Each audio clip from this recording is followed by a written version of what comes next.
Welcome to The Explainer. Today, we're diving straight into one of the most fascinating contradictions in the entire world of biochemistry. I like to call it the paradox of the pepper.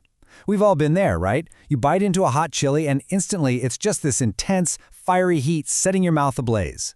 It feels exactly like a warning sign, a giant alarm bell ringing in your body telling you to stop. But what if that very same intense sensation was actually triggering some of the most profound disease-fighting mechanisms known to science? To really wrap our heads around the scale of this, let's look at the data. A massive population-based study published in the British Medical Journal back in 2015 tracked nearly 500,000 people. We're talking almost 200,000 men and nearly 300,000 women. And the findings? Absolutely staggering. They found that people who frequently consume spicy foods actually had a 14% lower risk of dying from cancer.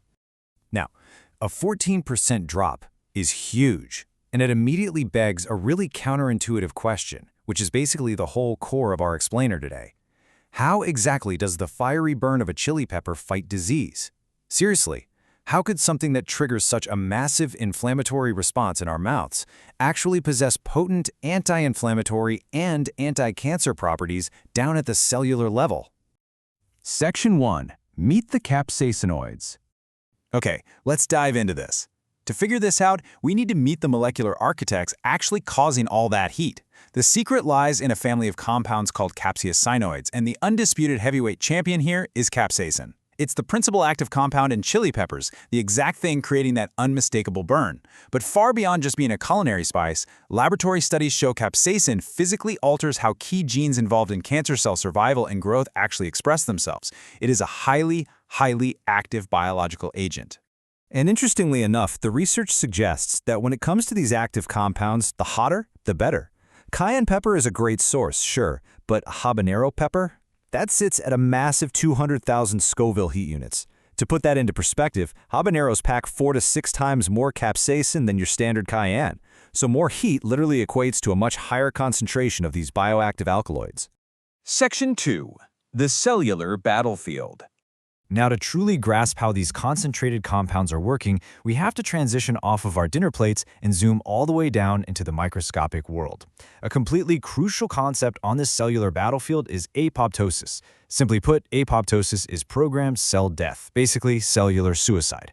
It's a perfectly normal, necessary process your body uses to clear out old or damaged cells. The big issue with cancer cells is that they are notorious rule breakers. They just evade this self-destruct sequence so they can survive and multiply. But capsaicin, remarkably, it has the ability to force cancer cells to remember how to die. So, let's break down exactly how it pulls this off. It's a dense molecular pathway, but it basically operates as a 3-step takedown. First, capsaicin triggers what's called ROS generation. This creates oxidative stress that specifically disrupts the mitochondria, the powerhouse of the cancer cell. Second, that disruption causes a spike in p53 and Bax, which are pro-apoptotic proteins. Think of them as the messengers yelling, "Hey, it's time to shut down." Finally, this cascade triggers caspase-3 activation. Caspase-3 is literally the executioner enzyme that steps in and dismantles the cancer cell from the inside out. But honestly, here is the absolute most brilliant part of this entire mechanism, and it was perfectly illustrated in a 2008 study on pancreatic cells. When exposed to capsaicin, the pancreatic cancer cells were successfully forced into that apoptosis self-destruct sequence. But when they applied the exact same capsaicin to normal, healthy pancreatic cells, they were entirely spared. Capsaicin acts like a targeted sniper, destroying the malignant cells while leaving your healthy cells completely unharmed. Section 3. Starving the tumor. Beyond forcing cellular suicide, capsaicin has a totally different secondary tactic up its sleeve. It cuts off the enemy's supply lines. You see, to grow beyond a tiny microscopic size, tumors desperately need a blood supply. They pull this off by hijacking a protein called VEGF. You can basically think of VEGF as the molecular switch for the tumor's plumbing system. It's how the tumor builds new blood vessels to constantly feed itself nutrients and oxygen. So the crucial point here, and this is ripped straight from the medical literature, is that capsaicin actually inhibits VEGF and suppresses that tumor plumbing system. Just think about the ultimate paradox here for a second. You eat a hot pepper. You start sweating, your heart rate spikes, your circulation goes into overdrive. Yet at the exact same time, down at the microscopic level, this very same compound is literally shutting off the blood supply to tumors. Section 4. clinical studies, and dosages. Let's move to and see how this actually builds from the Petri dish out into the real world. How is the medical community studying this? Well, the inhibitory effects of capsaicin have been demonstrated across a surprisingly wide range of cancer models in preclinical and laboratory settings. We're talking prostate cancer, lung cancer, colon cancer, melanoma, and pancreatic cancer. In a lot of these models, capsaicin is successfully targeting multiple signaling pathways at once. Now, you might be thinking researchers are just having people eat massive bowls of chili. Actually, scratch that. They use highly concentrated, very specific medicinal dosages. If you flip through the physician's desk reference for herbal medicines, you'll see capsaicin is available in precise capsule formulations, usually ranging from 400 milligrams all the way up to 500 milligrams. This lets them deliver those Scoville heat units therapeutically, straight into the system in a totally controlled way.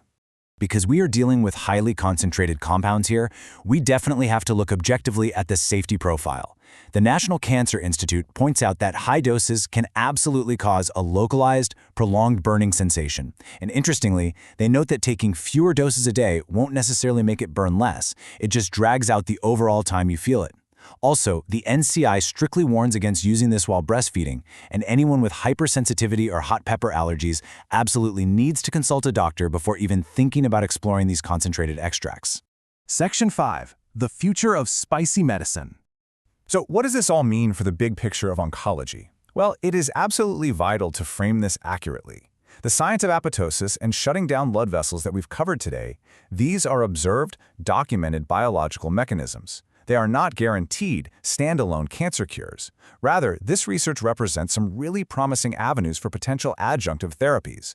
It's showing us in real time how compounds found right in nature can actually work synergistically with our own bodies to target malignant cells.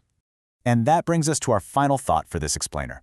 We've seen how a compound that literally evolved in nature to cause pain, just to deter mammals from eating a plant, actually houses the ability to trigger cancer cells to self-destruct and choke off their own blood supply. It leaves us with this incredible question. Could the fiery heat in our daily food actually hold the blueprint for the next major breakthrough in oncology? It for sure makes you look at your spice rack in a whole new light. Thanks so much for joining me for this explainer, and keep exploring the incredible science hiding right there in plain sight.